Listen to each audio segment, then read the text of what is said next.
تاسو به له یوه داسې شخص سره نه وئ مخامخ شوي چې له یوه بلې نړۍ څخه راوارد شوی وي. هغه کس چې نه یوازې د خپل هیواد بلکې د خپل وجود هم هیڅ تذکره نه درلوده. دا یوه نه پوهېدونکې او حیرانوونکې کیسه ده چې د تورېد سړي په اړه ده. په 1954 کال کې یو سړی په حیرانوونکې توګه په توکیو هوايي ډګر کې ښکاره شو. هغه خپل پاسپورت وړاندې کړ، خو داسې هیواد ته اشاره کوله چې هیڅ په نقشه کې نه و. هغه ټاک یو داسې هیواد ته ځواب ورکړ چې هیڅکله په تاریخ کې شتون نه درلود. تورېد. هلته یې ټول اسناد، پاسپورتونه او حتی د هغه هیواد پیسې وې. د دې سړي پاسپورت د یوه هیواد نښه کولو ته اشاره کوله چې تر اوسه پورې هیڅ ځای کې شتون نه لري. مقاماتو ټولې څېړنې وکړې، خو هر څه له هغه سره سم و. تر ټولو حیرانوونکې خبره دا وه چې هغه هیڅکله نه پوهېدلو چې کومه نړۍ کې دی. په یوه ښۍ کړکۍ کې هغه وویل چې زما هیواد تورېد دی چې له بلې نړۍ راغلی یم. کوم خلک چې هغه وکتل حیران شول، خو هغه بیخي ډاډه و. دا کیسه نه یوازې د مسافرانو د ژوند یوه عجیبه ورځ وه، بلکې یوې قضیې ته یې هم لاره هواره کړه. هغه د خپلې ژبې خبرې کولې، خو د توکیو چارواکو هیڅکله هم هغه ژبه نه پوهېدل. خو څه شی و چې هغه سړی د دې نړۍ څخه نه و؟ د هغه سرپرست کس چې څېړنې یې کوله یوازې یوه حیرانتیا لري. هغه له کوم ځایه راغلی و؟ هلته هیڅ شواهد یا درکونه نه وو چې دا سړی جعلي و. څه وخت وروسته دا سړی په یوه هوټل کې ورک شو. د هغه د ورکېدو سره ټولې څېړنې بې نتیجې پاتې شوې. تر نن ورځې پورې دې پېښې ته ځینې خلک په یوه حیرانوونکې قضیه کې ګوري. آیا هغه سړی یو وخت سفر کوونکی و؟ یا څه داسې پیښه ده چې تر اوسه یې هیڅ څېړنه نه ده کړې؟ شاید د هغه اصلي حقیقت اوس هم تر ټولو لوی راز وي.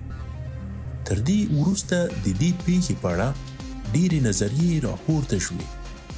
ځینې یې وایي هغه کس د یوې بلې نړۍ څخه راغلی و. ځینې یې وایي هغه یوازې یوه غلطي وه چې هغه د یوه بل زمانې ځای ته ورسېد.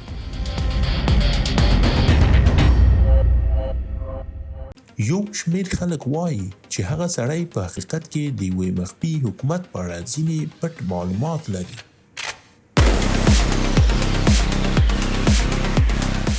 دا سړی څه ډول د تورېد په هیواد کې ژوندی پاتې شو؟ څوک به د دې معما حل پیدا کړي؟ تر ټولو حیرانوونکې خبره دا ده چې د هغه راتګ هیڅ شواهد نه لرل. آیا دا یوه پټه ساینس یا وخت سفر لاره وه؟ شاید په دې قضیه کې د هغه سړي ژوند یو بشپړ راز پاتې وي. لکه څنګه چې وخت تیر شو، د دې پیښې په اړه ډېرې څېړنې او نظریات وړاندیز شول، خو تر اوسه پورې هیڅوک نشي کولی چې د دې سړي اصلي هویت وښیي. د دې سړي هره کلمه او هره اشاره زموږ ذهن ته یو بل سوال راوړي. هغه څوک و چې زموږ په نړۍ کې نه و؟ یا شاید هغه د دې نړۍ یوې بلې زاویې څخه راغلی وي. شاید هغه د نړۍ د کډوالۍ یو نوی راز راوړي.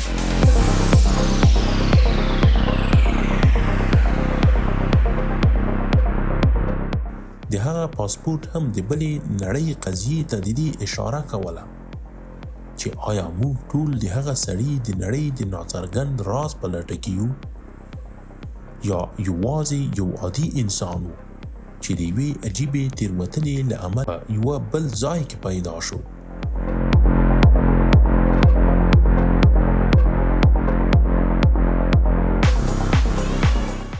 دا قضیه کولی شي ستاسو ذهن بدل کړي. تاسو حیرانتیا سره دې خبرې ته ګورئ.